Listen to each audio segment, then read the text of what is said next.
Hey guys, welcome to another episode from HP Plus. Now today, I wanted to do our debut list war. Ooh. Now lists can be silly, they can be goofy, but they're fun to dish on and to kind of get a feel for where the community is, even though the ones that really make the internet or get a lot of, recognition or mostly done by editorial, groups, probably just a handful of people giving their opinion and debating and coming up with the list.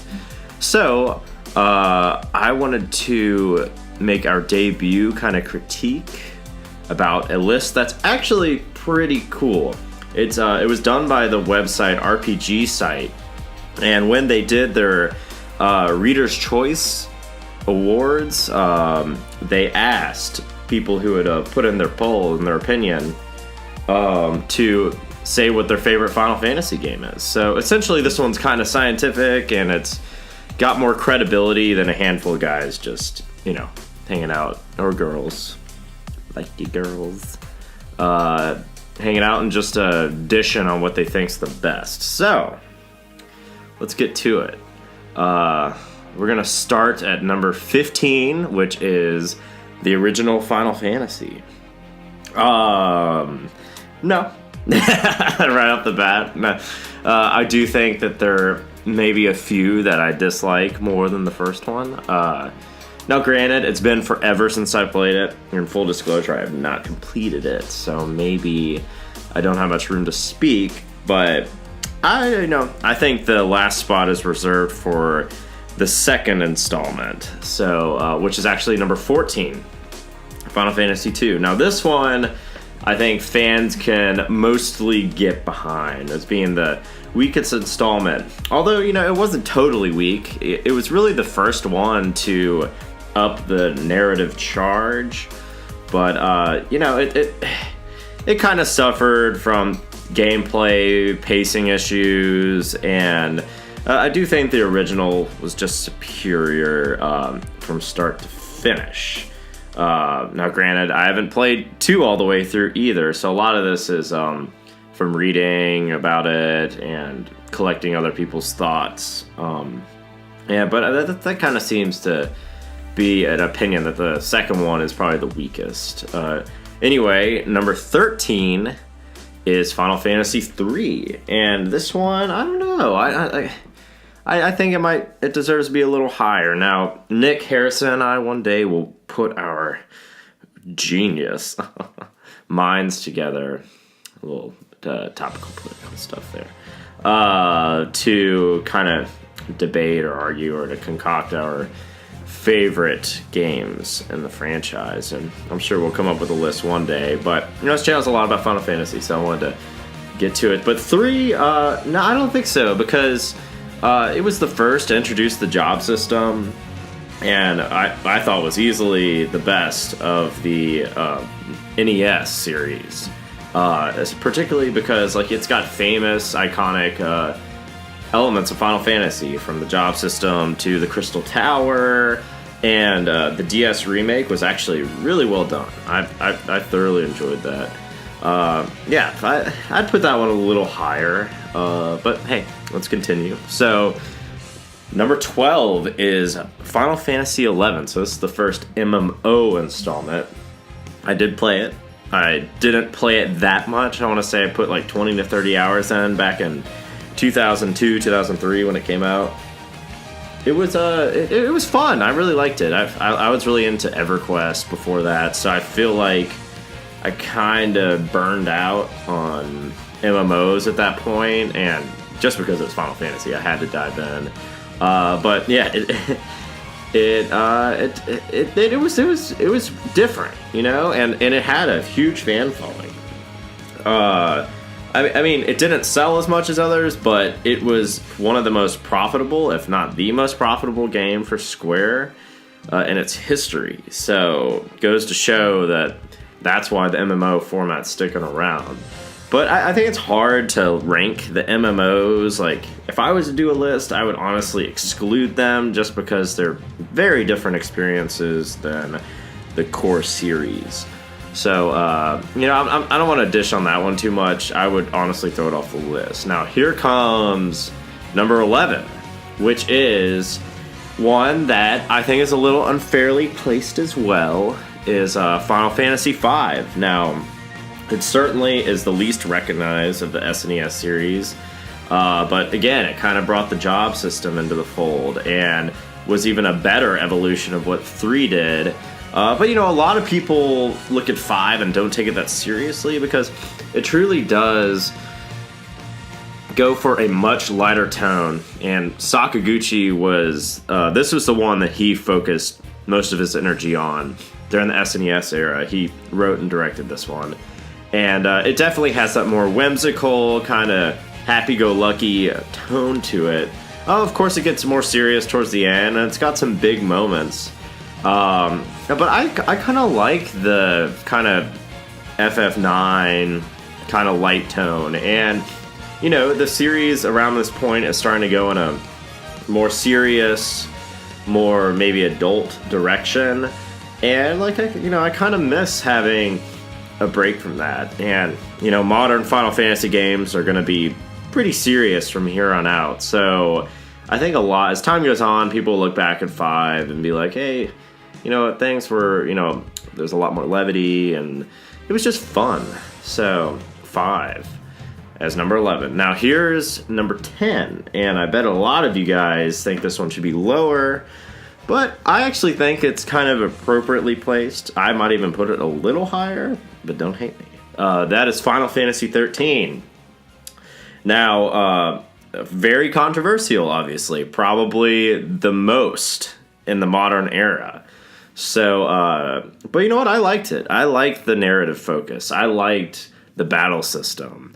Granted, field navigation, elements of the linearity were certainly problems, and I'm a vocal critic about that stuff, but it has that Katase flavor to it that I really like. Now, I think the story was well done, and I love the lore. I love the world. And just the general aesthetic, it really connected with me, and I was immersed the whole time. And so I was a little surprised to come out from it and see this backlash. And I mean, each to their own. I can see where a lot of people are coming from. For me, story is very important, and I guess that's why I was able to overlook a lot of the gameplay elements. And it was very antithetical to the previous installment, 12, which is, inverse. Just like I would say 15 is very inverse to 13. 12 had much more focus on gameplay and less focus on the story and characters, and 13 flipped that back. And it's just funny how the pendulum swings so far this way and then so far that way that it kind of goes into a bit of an identity crisis. But that's just how it is. 13, I liked it. I've beaten it a few times, and successful sequel, too. I like 13, too, a lot. Anyway, let's move on. I think, maybe appropriately placed for 13. Now, here's another controversial one. Number 9 is Final Fantasy IV. Now, this one I think should certainly be higher on the list. It was really the first Final Fantasy game. It was the first one I played when I was probably 10 or 11 years old. And it really was the first one to take the narrative up to the next level. And the SNES really enabled that.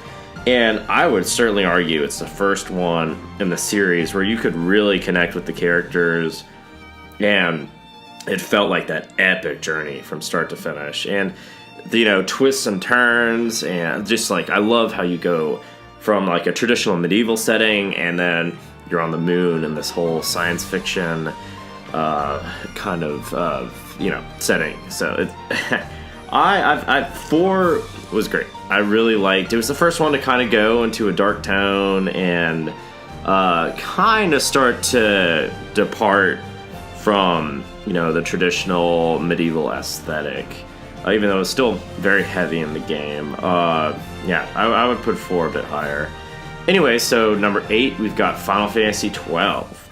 And this one is, I feel like as time went on, fans definitely were more accepting of it. But if you remember, it was very divisive when it came out. It was another big departure for the series. For me, I honestly think 12 is one of the weaker games in the franchise, particularly because of its characterization and story taking a major backseat. I think it's confused about who the protagonist is. The villain lacks presence. You can tell that when Matsuno, the original director, departed, that it was just like, whoa, no one could really grasp the vision and finish it and kind of, take it to the finish line with what the original concept was. And it certainly went through development hell. It was kind of the first emblematic, lengthy production that Final Fantasy went through, especially after, it merged with Enix. And I think, Square's has had a hard time shaking that lengthy development reputation ever since then. Now, granted, games are much more difficult to develop these days. But yeah, 12, I did like the world. Ivalice is one of my favorite settings in Final Fantasy. Tactics is one of my favorite games in the series. But it had issues. It's particularly from a narrative perspective. I remember in the middle of that game, there is a stretch of, I want to say, 6 or 7 hours where you're traveling to Arcadia in the north, and the narrative just totally disappears. And there's little bits here and there, but after 10 and really 6 through 10, the narrative felt so dry to me. And I have to mark it down for that. So don't hate me. I don't hate the game. I bought the remaster collector's edition and beaten it several times. Still love it, but not one of my favorite entries. Anyway, moving on to number 7 is another MMO, 14, which is currently in the zeitgeist with Stormblood just coming out, and another one I need to go back to play. I've tried it a few times, but I have yet to get immersed, probably just because of life and just the absurd quantity of good games these days. So can't commentate, but I would still throw MMOs off the list. Doesn't count because it's not the same. All right, so here's the home stretch. And this is another one I kind of disagree with. Number 6 is Final Fantasy VIII. Probably one of the more debatable entries in the series. Although I think 13 and 15 have let a lot of that gravity go off of 8. 8's one of my favorites. Easily one of my favorites. I loved the very risky and gigantic departure from 7. And it just clicked with me. Maybe it hit me at the right age. I was 14, so Katase wanted to make a more youthful drama, and I really liked the introspective nature of Squall and the whole bizarre story. But it worked for me. Now, granted, it had its issues. The junction system I enjoyed a lot, but I can see how you could break the game very easily and very quickly. But I just think that comes with multiple playthroughs, and you could kind of do the junction system to make it challenging for yourself. So I hope they come out with the PS4 remaster, because they did 7 and they skipped 8 and released 9. So really hoping for 8. Honestly, one of my favorite games in the series, as I'm sure you'll find out on my list one day, and I'll go more into depth with it. Number 5, now this is probably why, because it's fresh in the atmosphere, is Final Fantasy 15. Now, 15, of course, just recently came out. Well, about a year ago. We're still experiencing the game as a service. It's continuing. I really like 15. I played it once. I'm going to wait until all of this post-production stuff is out, and then I'm going to play it again. So my first impression of judging it is I really liked it. It really connected with me. I thought at the end, particularly was some of the best moments in the series. I thought Noctis was fantastic. Arden is one of the best villains in the series. Now, I feel like the story and narrative, now, like I was saying, Pendulum going from 12 to 13, now back to 15, I feel like the narrative was a little lacking, but not nearly as dramatic as 12. So, but I love the world. I love the dungeons, just the entire experience of it I thought was very immersing. Now, you saw my video on open world versus linear, and you can kind of get why I don't think open world is necessarily the best format for the Final Fantasy series if they want to stick in a narrative direction. So 15, it's probably my favorite of the modern Final Fantasy games, but still I kind of go back and forth on that. I would not rank it this high, but I don't think it's too far off. So anyway, let's move on. Now here we go. Number 4 is Final Fantasy X. Ooh. Now Final Fantasy X is absolutely one of my favorites, hands down. I can tell you right off the bat what my 2 favorites are: 7 and 10. 10 story, 10's world, the art direction, the aesthetic, the battle system, the pacing. I just felt like it was really, really well done. Honestly, it's one I've played 7 or 8 times. I am a huge fan of it. I love the story. I think the characters were well done. Just the journey of it, I think from start to finish, it feels so complete. Like nothing's really missing. I loved it so much, and I felt like it was so perfect that when they announced 10 2, I was like, no, don't you dare. Don't touch it. But we'll get into that another day too. So 10, honestly, I'm glad it's in the top 5, but I would rank it higher. Moving on to Final Fantasy VI, one of the fan favorites for sure. Now this is ranked number 3, and I can certainly see why, and I'm happy it's up there because for such an old game that doesn't get as much media attention, I'm glad it's a fan favorite. Easily my favorite of the SNES classics. Now, as far as where I put it, it'd be in my top 5, but I kind of go back and forth, so I'm glad it's number 3. Another one where I love the journey from start to finish, the pacing, and the huge twist that comes in the second act. Like Kefka, classic villain, one of my favorites in the franchise. Even though he's, kind of one-dimensional, but that's part of the shtick, I feel. So for the critics out there. 6.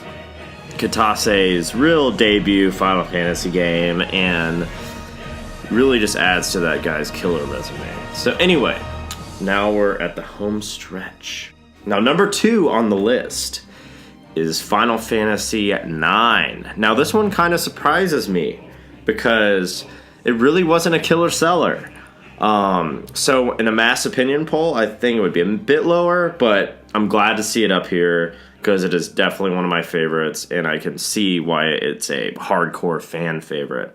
Sakaguchi's real last baby before his departure was 9, and it kind of took all the elements of the series history and combined them into this one package. And Hiroyuki Ito was the director who designed the ATB battle system. Who knows what he's up to today? It's kind of a mystery.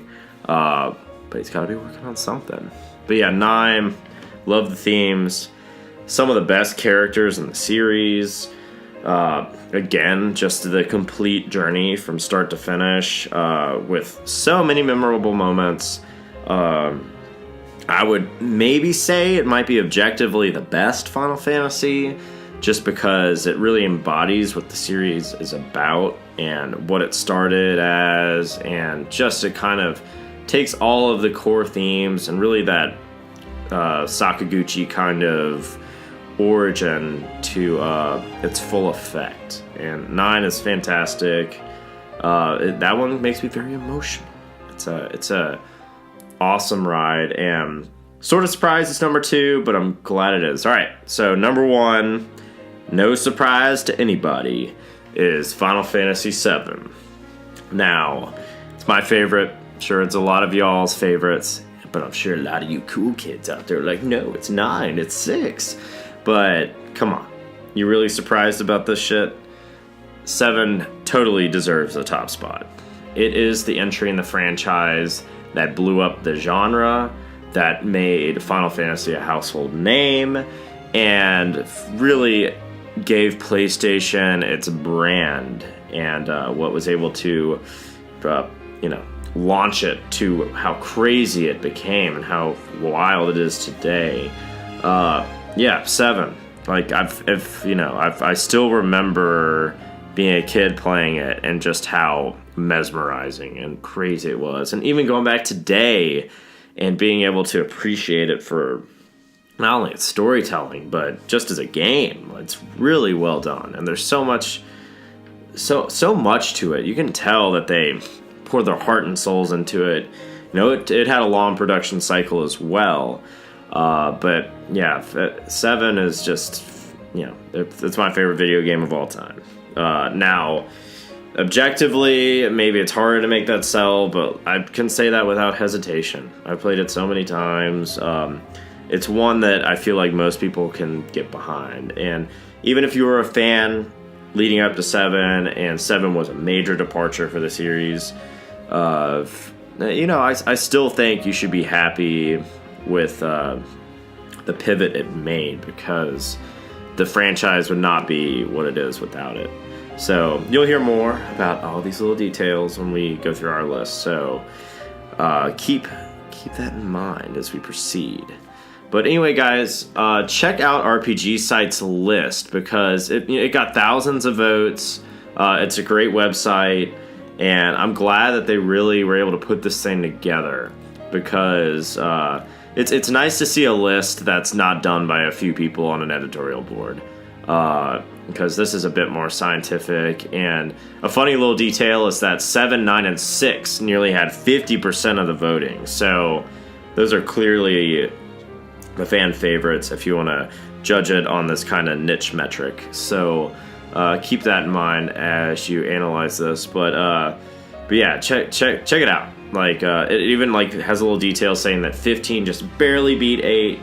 I like 8 more, but yeah, clearly. But it's just it really gets subjective with this franchise. Like they're all so different, and that's what I love about it. Is the 15 was for somebody, but 16 is going to be for somebody else. So you can always count on that when it comes to this franchise. But anyway, guys, that is the top 15 list from RPGsite. Check it out. Let me know what y'all think below. And please subscribe, because there's a lot more good stuff to come, especially if you're a Final Fantasy fan. So stay tuned, y'all. See ya. Peace. Bye, Maddie. Woohoo! Hey.